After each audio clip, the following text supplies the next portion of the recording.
Class है consistent and inconsistent equations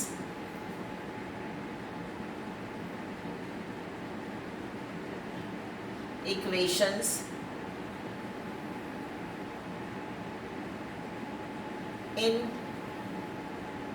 two variables.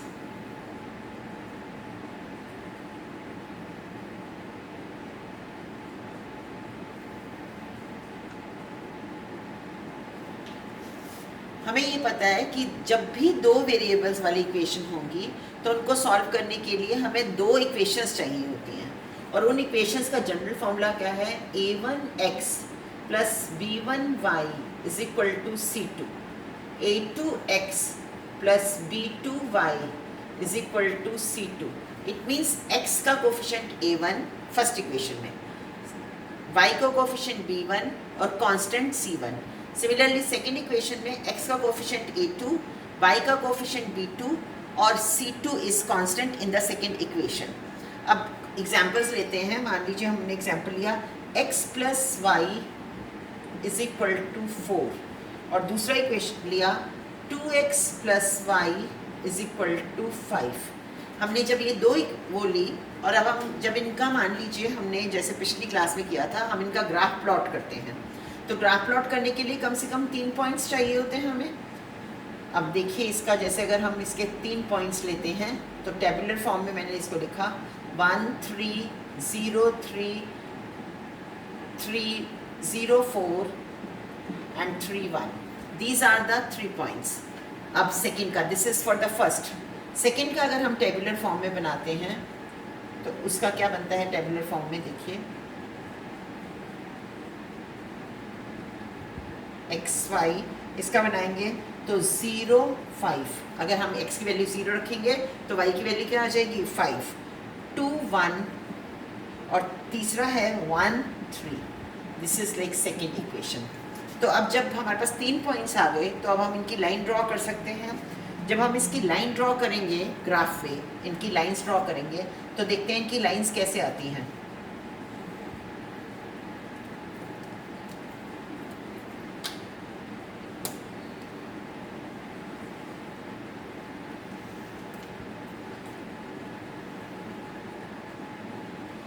x x dash y y dash 1 2 3 4 5 1 2 3 4 5 -1 यहाँ पे इस तरह से -1 -2 नीचे भी पड़ेगा. 1 3 1 के ऊपर 3 चढ़ेंगे. 0 4 0 के ऊपर 4 चढ़ेंगे. 3 1 3 के ऊपर 1. तो अब हम जरा इसकी लाइन ड्रॉ करेंगे तो this is the way the line will come. This is the line of the first equation. अब दूसरी की ड्रॉ करते हैं. 0 5 2 1 और 1 3. So this point is common. अब जरा अब हम इसकी भी लाइन ड्रॉ करते हैं तो देखिए इसकी लाइन इस तरह से आ रही है.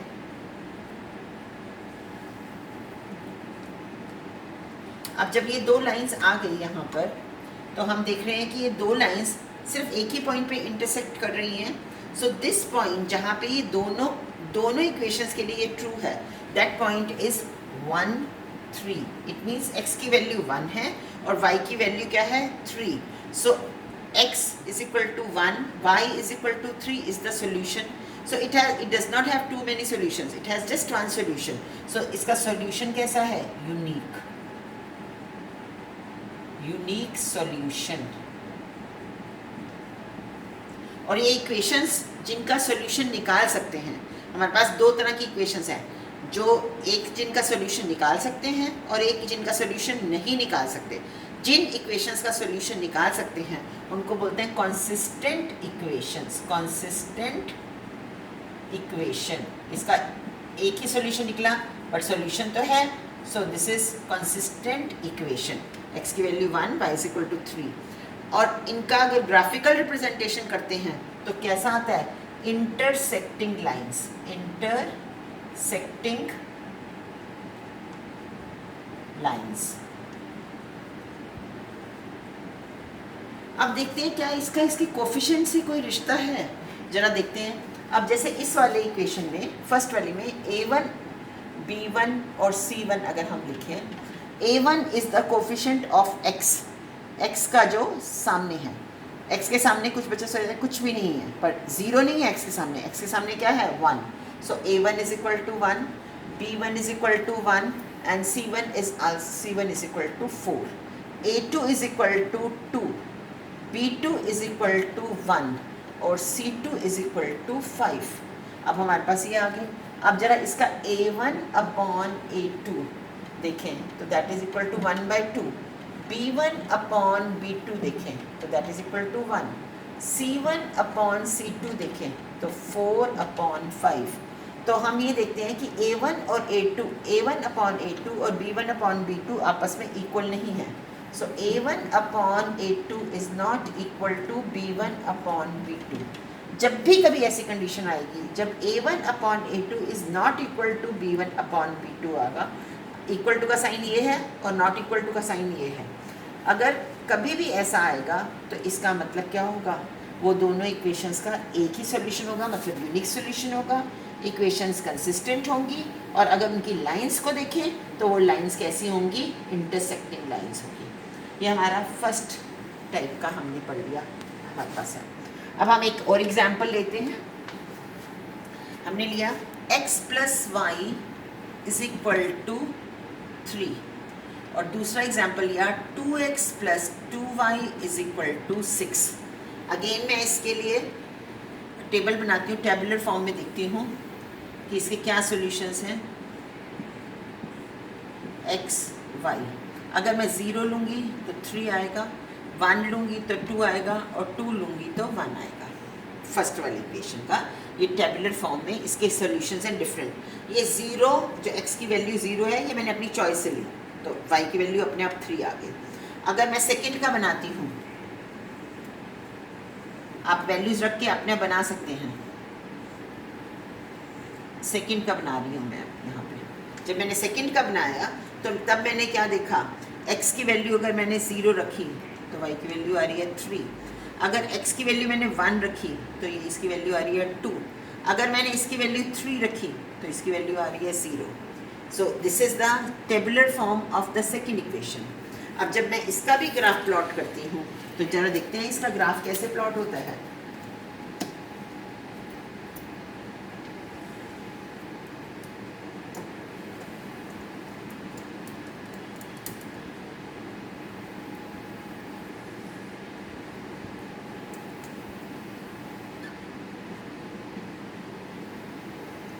-1 1 2 3 4 5 6 -1 -2 1 2 3 4 5 6। हाँ जी, तो अब जब हम इसका ग्राफ प्लॉट करते हैं तो 0 3, next is 1 2,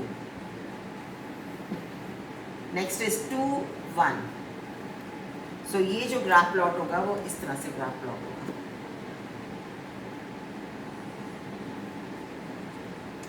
This is my graph.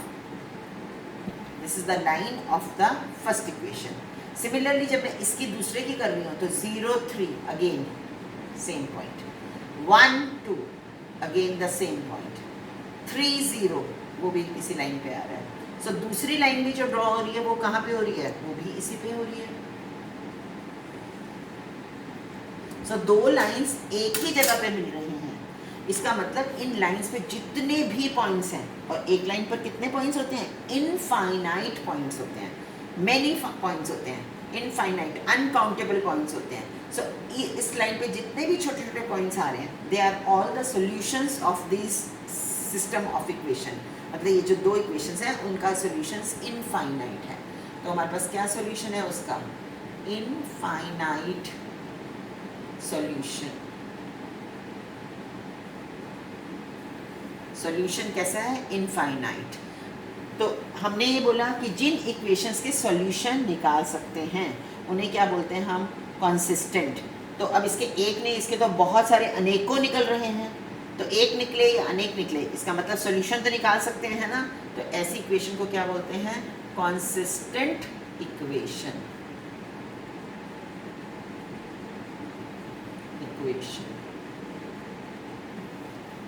And अगर इसकी लाइंस देखें तो लाइंस एक के ऊपर एक आ रही है, एक के ऊपर एक लाइन आ रही है, एक के ऊपर एक लाइन आ रही है। तो ऐसी जो लाइंस बनेंगी वो बोलेंगी कोइंसिडेंट लाइंस। एक के ऊपर एक लाइन आ रही है, कोइंसिडेंट लाइंस। अब जरा अगर हम इसके a1/a2 को स्टडी करें, a1/a2 that is equal to, यहाँ पे a1 x का कोफिशिएंट क्या है? 1 2, a2 क्या है? 2। यहाँ सेकेंड इक्वेशन में x का कोफिशिएंट है 2, b1/b2 यहाँ पे भी 1/2 और c1/c2 3/6 मतलब 1/2। इसका मतलब ऐसे केस में a1 और a2 a1/a2 is equal to b1/b2 is equal to c1/c2। तो इसका मतलब जब भी a1/a2 is equal to b1/b2 is equal to c1/c2, जब तीनों आपस में इक्वल होते हैं, तीनों रेशोस, तीनों कोफिशिएंट्स की रेशोस इक्वल होती हैं, तो सॉल्यूशन कैसे होते हैं? इनफाइनाइट सॉल्यूशंस होते हैं, कंसिस्टेंट इक्वेशन होती है और कोइंसिडेंट मतलब एक के ऊपर एक लाइंस आती हैं। अभी तक जितना भी हमने किया उसमें हमने कंसिस्टेंट इक्वेशंस के बारे में किया। अब हम कर रहे हैं इनकॉन्सिस्टेंट इक्वेशंस, मतलब जिन इक्वेशंस के कोई सॉल्यूशन नहीं होते। अब मैं आपको एक एग्जांपल लेकर बताती हूँ।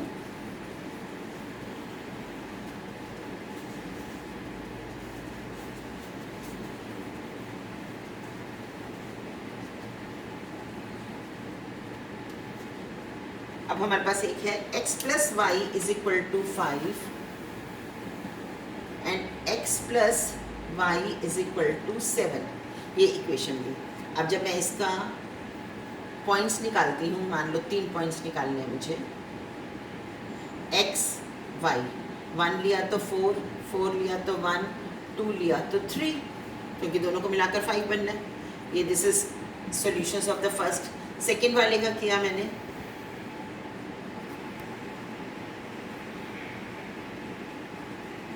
x y, 3 लिया तो 4, 2 लिया तो 5, 4 लिया तो 3। This is the solution of the second. अब जब मैं इसका ग्राफ प्लॉट करती हूँ,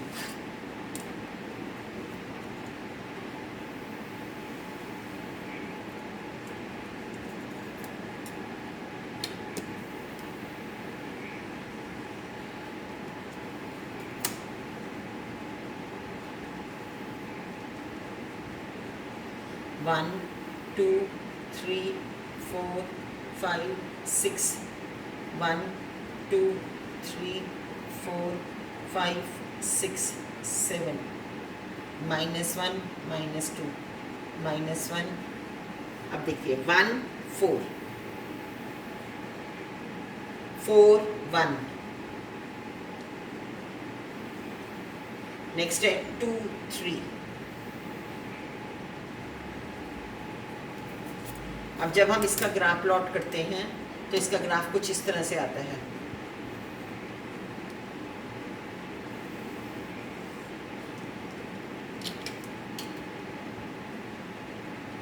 this is the graph of this.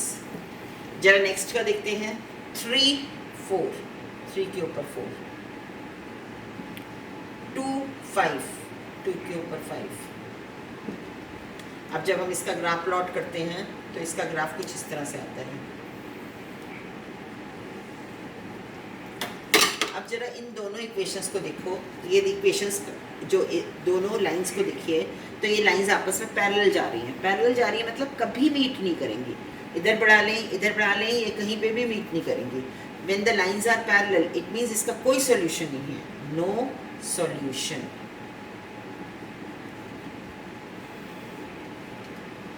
और इक्वेशंस कैसी हैं? Inconsistent equation.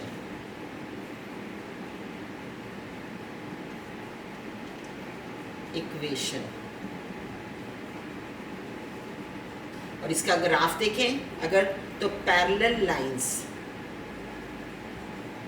Parallel lines. सो अब हम इसका कोफिशिएंट्स के साथ क्या रिलेशन है वो भी देख लेते हैं। यहाँ पे अगर हमने A1 अपॉन A2 निकाला, so that is equal to 1 upon 1। B1 upon B2 निकाला, that is also equal to 1 upon 1। और C1 अपॉन C2 निकाला तो that is equal to 5 upon 7। So A1 upon A2 is equal to B1 upon B2 है। ये दोनों तो आपस में इक्वल हैं, बट C1 अपॉन C2 के इक्वल नहीं है। सो जब भी ऐसी कंडीशन होगी A1 upon A2 is equal to B1 upon B2 is not equal to C1 upon C2, तो लाइंस जो है वो क्या होती हैं, पैरेलल होती हैं, इक्वेशंस इनकॉन्सिस्टेंट होती हैं और सॉल्यूशन कोई भी नहीं होता। अब इसी के बेस पर आपको कुछ मैं असाइनमेंट दे रही हूँ। आपको इनके ग्राफ प्लॉट किए बिना, इनके ग्राफ प्लॉट किए बिना आपको तीन उन पे आपको कमेंट करना है। पहला कमेंट क्या करना है, comment type of solution,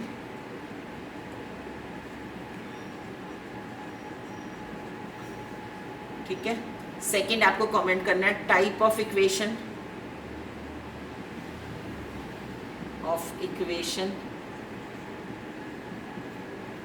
third आपको क्या कमेंट करना है, on graph without plotting it, on graph lines कैसी हैं। तो ये तीन कमेंट करने हैं। मैं आपको कुछ इक्वेशंस दे रही हूँ, आप उनके ऊपर कमेंट करिएगा। First is 3x plus y is equal to 8, x plus 2y is equal to 6। This is the first question. Second question is x minus y is equal to 4 and 3x minus 3y is equal to 12. Third हमारे पास है x plus y is equal to 8 and second is 2x plus 2y is equal to 16. So you have to comment types of solution, types of equation and on graphs, उनके graph कैसे बनेंगे। Thank you.